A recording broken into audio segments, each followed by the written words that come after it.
S-a citit Psalmul 23 și gândindu-mă la aceste lucruri, am judecat că este bine să citim și acest cuvânt al Scripturilor, care e așa de minunat. Și totodată e bine să mai lecturăm câte ceva din Sfintele Scripturi pentru învățătura noastră și pentru ca să fim mai atenți cu noi înșine față de Dumnezeul nostru cel atotputernic. Glorie Lui! Amin. În Psalmul 23, cum ați auzit, spune fratele, și am spus-o și alte dăți, Domnul nu a fost și nu va fi într-un oarecare timp trecut sau într-un oarecare timp din viitor, ci Domnul este atot prezent, oricând, oriunde, glorie Lui. Domnul este păstorul meu.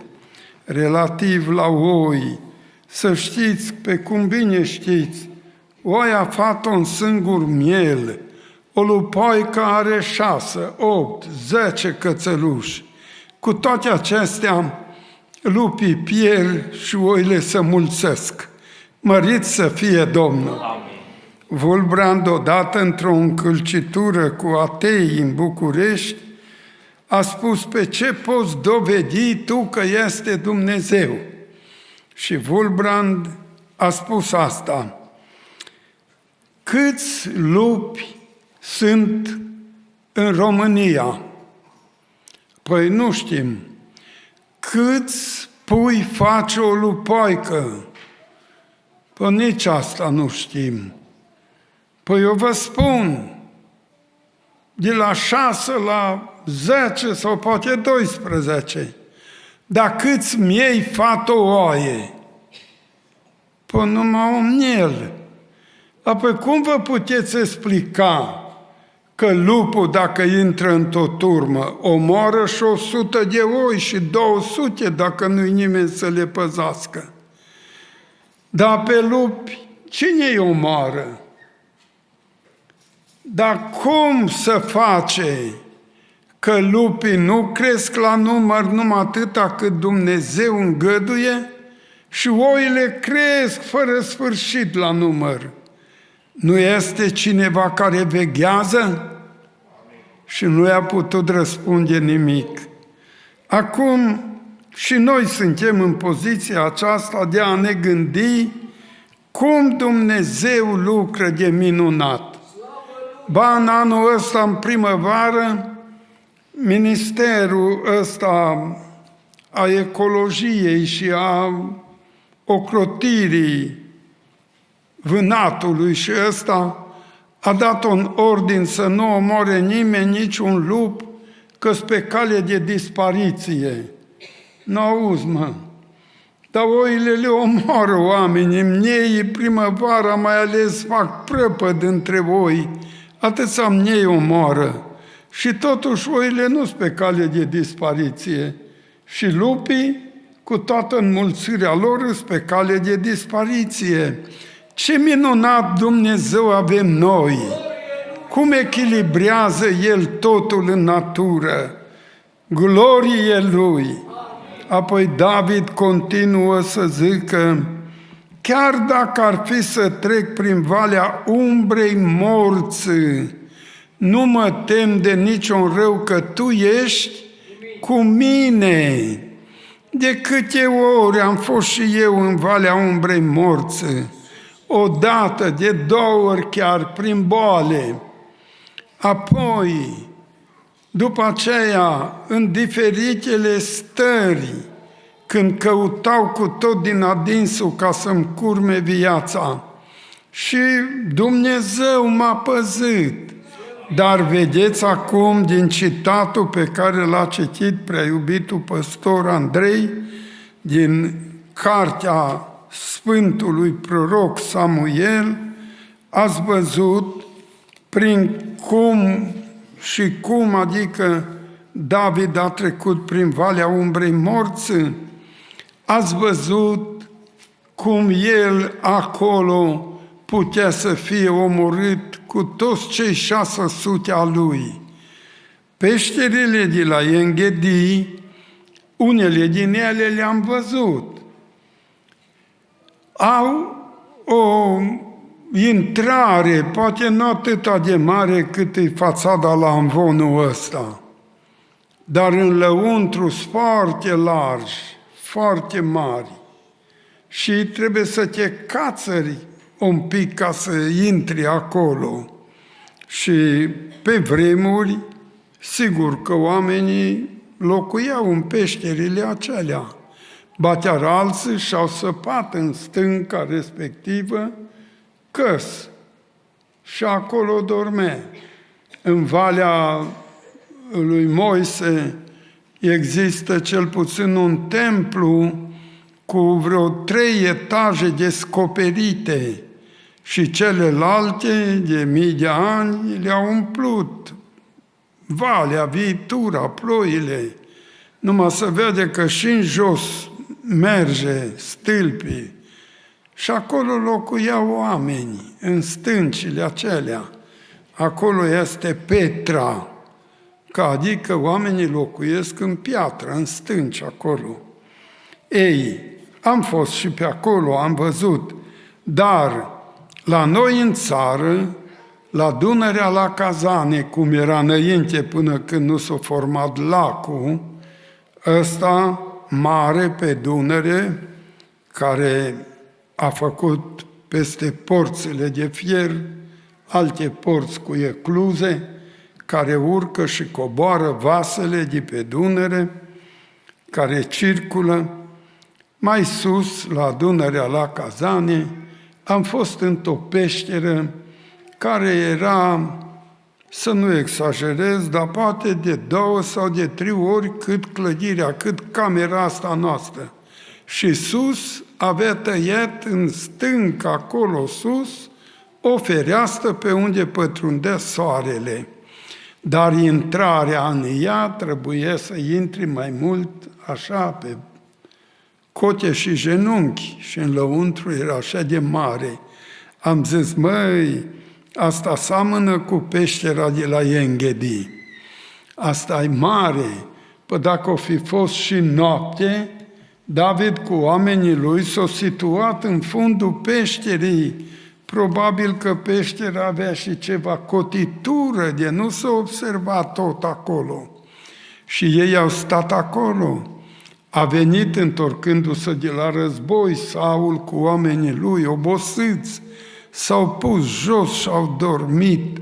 Și Saul era în partea de către David, dar fiind în peștere, n-a stat nimeni lângă el să-l păzească.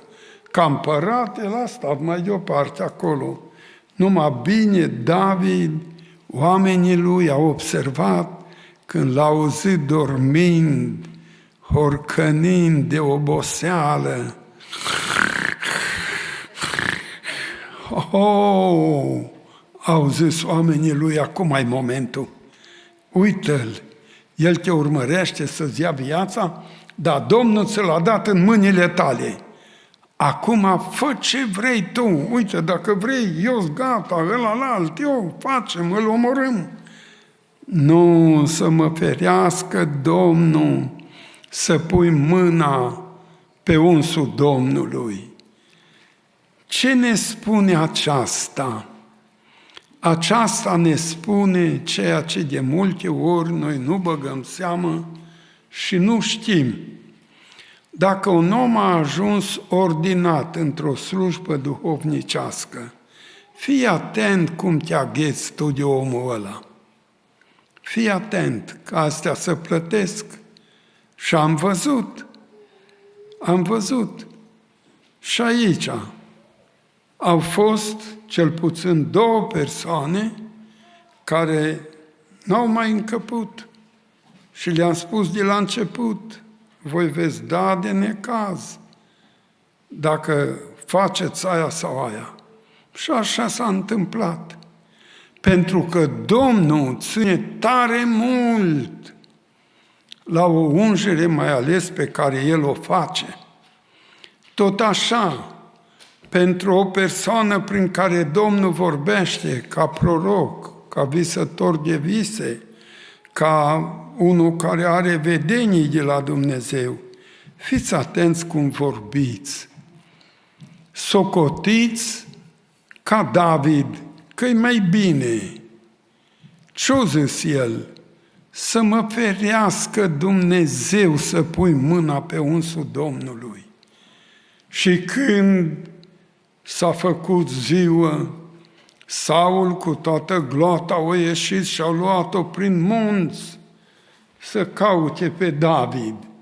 Dar când a ajuns pe muntele ăla și din coace pe muntele ăsta, David a ieșit numai din peșteră și a strigat la Saul. Și Saul s-a întors. David, fiindcă acum se vedea de pe un deal pe altul, s-a plecat până la pământ în fața socrului său și a unsului Domnului. Vezi, tu mă urmărești. Ce urmărești tu? Un câine mort. Adică ce putere am eu față de tine ca împărat? După ce mă urmărești? Sau ce sunt eu față de tine? Ca un purece. Mă puteai omorî oricând, cum omori un purece. Dar, vezi, Domnul mi te-a dat în mână. Uite-te ce am făcut eu. M-am apropiat de tine când tu dormeai greu și am tăiat colțul mantalei tale. Eu uite-te că tu nu mai ai colț la manta. S-a uitat Saul, uite, vezi-l în mâna mea. Eu puteam să te omor, dar eu nu te-am omorât. Eu te-am respectat ca părinte, ca împărat, ca uns a Domnului. Vezi? Și atunci Saul a plâns și a recunoscut zicând, tu, fiule, ești mai bun decât mine. Cum te porți tu cu vrăjmașul tău? Cum te porți tu cu omul care îți spune pe față că nu mai încape de tine? Cum te porți tu cu omul care îl vezi tot timpul întors pe dos? Nu vrea să dea mâna cu tine, nu vrea să te salute, nu vrea să te respecte, te vorbește de rău, dar nu te fugărește ca Saul pe David. Ești tot în casa ta.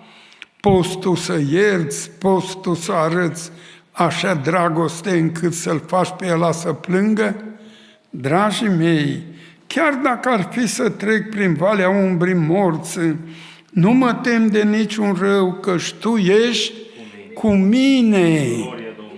Toiagul și nuiaua ta mă mângâie, adică toiagul mă abate de la rele, dar dacă comit ceva, nuiaua ta mă zbiciuiește și nu mă lasă să continu fără de legi, în păcate, în uri. Doamne Iisuse, ce minunat știi Tu să lucri cu noi! Glorie Domnului Iisus! Chiar dacă ar fi să trec prin valea umbrii morții, nu mă tem de niciun rău, că Tu ești cu mine. Tu mi întinzi masa în fața potrivnicilor mei. Păi ce masă mai mare decât aia când putea să-l facă tocan în fundul peșterii, dar Dumnezeu nu i-a lăsat nici să audă că-s acolo, nici să vadă. Și-au dormit toți aici și David era cu 600 de oameni viteji după el. Dar nu i-a observat. Ori când ăștia dormeau, dacă ei s-arunca asupra lor, îi făcea praf pe toți. Dar David, cu înțelepciunea lui, mai mult cu inima lui bună, a considerat, nu fac eu rele, că rău, a zis David, de la cel rău vine, nu de la Domnul, nu de la cel bun. Rău vine de la cel rău. Deci gândul de a te răzbuna nu vine de la Dumnezeu. Gândul de a vorbi murdar cu vrășmașul tău nu vine de la Dumnezeu. Gândul de a-l învinui pe cineva nu vine de la Dumnezeu. Gândul de a scoate în evidență păcatele cuiva nu vine de la Dumnezeu. Dumnezeu spune în Cartea Proverbelor că dacă ai o pricină, apără-ți pricina ta, dar nu da pe față taina altuia. Nu-i de datoria ta ca copil, ca copilă a lui Dumnezeu să scoți la lumină ce-a făcut ăla, ce face ăla. Nu! Gândul rău vine de la cel rău. Ocările vin de la cei răi. Cei buni totdeauna sunt buni. Așa cum zice Emil Bulgăr într-o frază, soarele roșu răsare și tot roșu el apune. Omul bun și în zile rele îi tot bun ca în zile bune. Slăvit să fie Domnul! Deci și el a trecut prin multe învinuiri și a trecut prin multe stări. Chiar când era președinte de cult, a avut multe de îndurat, dar s-a gândit și a pus proverbul ăsta în circulație. Soarele roșu răsare și tot roșu el apune, omul bun și în zile rele îi tot bun și în zile grele îi tot bun ca în zile bune. Domnul să ne ajute ca să fim cu adevărat tot buni. Nimeni n-a trecut printr-o stare asemănătoare cu David dintre noi. Cineva a putut să treacă, sau eu când am fost mereu sub binoclu și când odată era să mă ia cu o mașină din mijlocul drumului, nu am văzut, n-am auzit, nu nimic, numai o mașină în plină viteză a sosit lângă mine. De spaimă sau că Domnul a făcut aia, am dat odată cu mâna pe capotă, pe botul mașinii și așa puternică mi-a fost mâna că am sărit până pe trotuar. Dar în mod normal nu poți. Poate unul care e atlet să sară atâta. Dar am sărit și mașina s-a tot dus, n-a stat, cu aceeași viteză mare. Cu toate acestea, Dumnezeu m-a ținut treaz. N-am vorbit de rău pe securitate, n-am vorbit de rău pe frați, n-am vorbit de rău pe cei care mă dușmăneau, ce-am căutat să-mi păstrez calmul și vorba cu har. Doamne, fii proslăvit pentru toate. Așa vă rog să învățăm cu toți în seara aceasta din această frumoasă istorisire și întâmplare a lui David, cum s-a purtat el cu vrăjmașul lui, ce minunat, cu ce tărie a putut el atunci să stea înaintea socrului său, împăratului, și să-i vorbească. Cum zice și de la 18 la vale, iată dar ce însemnează să treci prin valea umbrei morții. Fie ea o boală, fie o dușmănie mare care e gata să-ți pună capăt zilelor, sau în orice împrejurare, ferește-te, apără-te, dar nu vorbi de rău. Vorbește de bine și Dumnezeu să ne binecuvinteze pe toți. Și acum, Cuvântul lui Dumnezeu din Psalmul 23 este o minunăție, îl citesc mii și milioane de oameni, foarte mulți îl iau ca un motto pentru viața lor și este minunat. Eu aș vrea, dacă Domnul ne aduce aminte, să cânt cântarea asta minunată. Domnul e păstorul meu, lipsă nu voi duce, El mă paște în verzi pășuni și la apă dulce, la izvoare de odihnă și la apă dulce, la izvoare de odihnă și la apă dulce. Sufletul mi înviorează cu povețe bune, pe căi drepte El mă poartă pentru sfântul nume, pentru slava Lui cea mare, pentru sfântul nume, pentru slava Lui cea mare, pentru sfântul nume. Chiar de-ar fi să trec prin valea morții, nu m-aș teme, cu toiagul Tău mă mângâi, Doamne, în orice vreme. Cu toiagul și nu iaua, Doamne, în orice vreme. Cu toiagul și nu iaua, Doamne, în orice vreme. Fericirea și îndurarea vor fi în veci cu mine și voi locui în casa sfântă, Doamne, lângă Tine, până la sfârșitul vieții, Doamne, lângă Tine, până la sfârșitul vieții, Doamne, lângă Tine.